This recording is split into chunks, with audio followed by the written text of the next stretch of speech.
Okay, so there's this movement out there called the FIRE movement, F-I-R-E. It stands for Financially Independent Retired Early.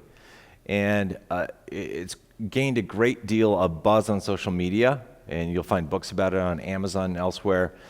It's essentially a method where people have set up a scenario where they're able to retire early, sometimes in their 30s or 40s, and never have to go back to work again. And they've done that by over time, spending their money wisely and keeping their expenses far below their income when they're working at a day job. And they use that additional leftover money to buy assets that cash flow. And I've talked about cash flow before and why that's so important. So they'll keep their expenses low when they have a day job, and they'll try to earn as much as they possibly can, which is what we all do in our jobs. And they live really frugally, and they take the excess money that they have left over every month, and they buy assets that cash flow. And those could be rental properties that bring in, a monthly rental check. It could be stocks that pay a dividend. There could be other assets that return cash to them. And by doing that, they set up the money machines or the wealth machines that actually do the work for them of making money. And once they reach that point, they've reached a position of being financially independent. And that is the envy of many people. Most people, if you gave them the option, they wouldn't want to go to work. At least they wouldn't want to go to the job that they have. They might want to do something else with their life that they really want to pursue and the passions that they're interested in. But, it's something that most people can't do because most people either live paycheck to paycheck or they continually increase their expenses over time. They want better cars, a bigger house, the newest smartphone, the newest smart TV. And so their expenses go up every month. And as a result of that, they get caught in this rat race cycle where they want more stuff, they want better stuff, they want stuff that's more expensive, and therefore their income keeps needing to increase. Or if it doesn't, they're going to go deeper into debt, which creates a different problem. But it creates this rat race cycle where they spend more and more and more, and they, as a result, have to keep continually trying to increase their income, usually just through a day job. And that's not a good scenario because essentially they become slaves to money. They can't quit their job because they rely on that paycheck to cover their expenses. And that's one of the things, the bad things about money that we haven't been taught by our parents, by our school system, about how money works, how to use it wisely, how to leverage the knowledge that's out there that people have, how to leverage systems, businesses, processes, emotions, all that kind of stuff. I've talked about that before. How to leverage that to actually generate money efficiently and to use money wisely, to use debt wisely, to not get into bad debt. So most people never can escape that rat race, that prison. But for the people involved in the FIRE movement, they've achieved that level of independence, and they can quit their day job and they can spend their days sailing or hiking or traveling in the U.S. or whatever it is they want to do. And that's incredible. I am so happy for them.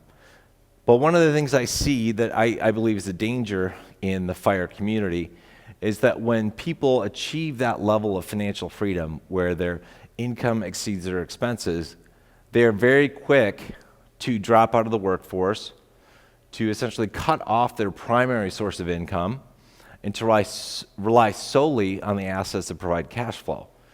Now, while that might seem like a great idea that they've reached that level of financial independence and they can step out on their own, do what they want whenever they want, the danger in doing that too early is that they put their future at risk.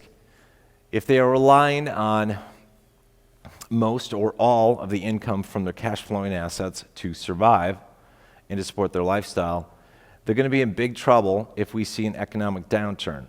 And if they're invested in, for example, a rental property and the rental housing market goes bust, they're going to suffer a serious economic downturn.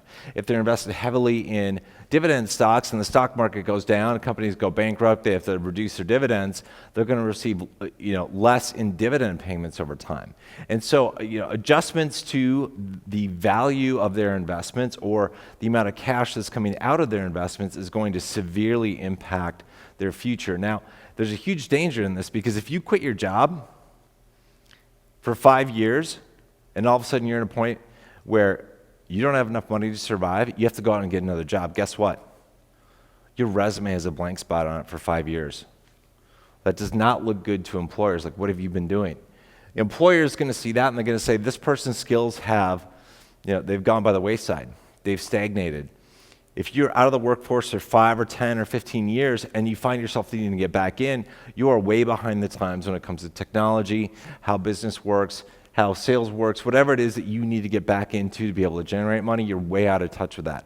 So for those of you wanting to achieve financial independence and participate in the FIRE movement, what I would suggest is once you obtain that level of being financially independent and you reach that point where you have the opportunity, you can quit your job, I would suggest that you don't. I would suggest that for a while, and you have to determine how long that's going to be, that you stay at your job or stay at your company that you've created, or keep doing the consulting jobs that you have for a while, and keep buying assets that produce cash flow so that you have more, far more money coming in than what you actually think you need.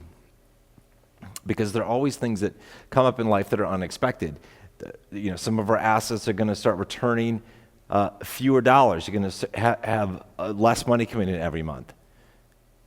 You are going to have unexpected medical things that come up in life. Nobody expects to get sick. Nobody expects to have surgery. But, those things are going to happen. And when you have a fixed income, unexpected expenses, especially ones that are quite high, are going to have dramatically bad impact on your financial health. And again, like I said, if you've been out of the workforce for 5, 10 years, whatever it is, you have serious problems when it comes to getting hired by a company. So if you're going to pursue financial independence, I encourage you to. It is something that I think everybody should try to do.